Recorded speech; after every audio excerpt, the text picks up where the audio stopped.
Eyni köklü sözlərdə şagirdlərin ən çox problem çəkdiyi suallardan biri kökləri eyni cür səslənən, lakin müxtəlif nitq hissəsinə aid olan sözlərdir. Bu test modelindən biri sıx sözüdür. Sıx bilirsiniz, nə et sonuna cavab verdikdə feil, necə sonuna cavab verdikdə isə sifət olur.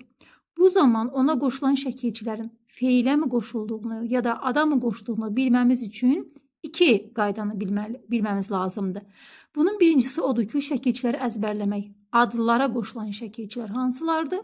Feillərə qoşulan şəkilçilər hansılardır? Bu qayda bir çoxumuzun yadımızdan çox rahat bir şəkildə çıxa bilir və yaxud da ümumiyyətlə şəkilçi əzbərləmək şagirdlərin sevdiyi bir xüsusiyyət deyil.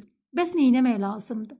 Ən rahat yolu budur. Şəkilçini götürürsən, hər hansı bir sözə qoşulursan. Baxın, misal üçün burada baxılmaq, açılmaq, görülmək və s. Qoşduğunuz sözlər nitq hissəsi olaraq nədir? Feil, elə deyilmi? Demək ki, ıl şəkilçisi feillərə qoşulan şəkilçidir. Sonra dır şəkilçisini nəzər yetiririk. Bilirsiniz ki, dır şəkilçisi həm leksik şəkilçidir, feil düzəldən, həm də qrammatik şəkilçidir. Bəs o sözə qoşulan şəkilçinin feilin leksik şəkilçisi və yaxud da ismin qrammatik şəkilçisi olduğunu hardan biləcəyik? Əgər dırdan sonra maqa artıra bilirsənsə, demək ki, orada leksik şəkilçidir. Misal üçün, baxın, baxdırmaq, yazdırmaq. Yenə də kök olaraq nəyə qoşdunuz? Feilə.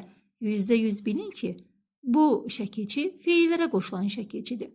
İndi isə lıq şəkilçisinə baxın. Dostluq, qardaşlıq, yoldaşlıq və s.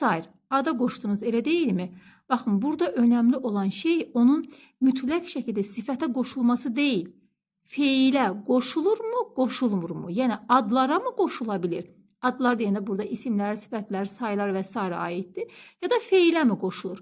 Ada qoşuldusa, %100 bilin ki, lıq şəkilçi feilə qoşulan bir şəkilçi deyil, sifətə qoşulan bir şəkilçidir. Laş şəkilçisi.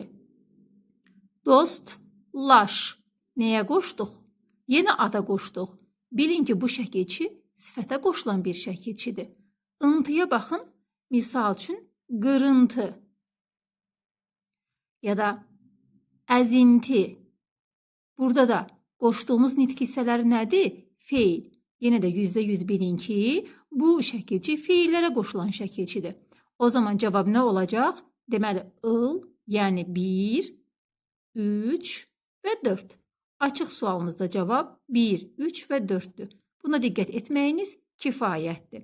Ümumiyyətlə bir sözün eyni köklü olub olmamağına bilməniz üçün mütləq bu şərtlərə riayət olunması lazımdır. Sözün özü mütləq şəkildə düzəltmə olmalıdır. Heç vaxt sadə ya da mürəkkəb ola bilməz. İkincisi, kök eyni nitq hissəsi olmalı və eyni mənanı verməlidir. Bunlardan hər hansı birində pozulma hadisəsi varsa, o söz heç vaxt eyni köklü ola bilməz.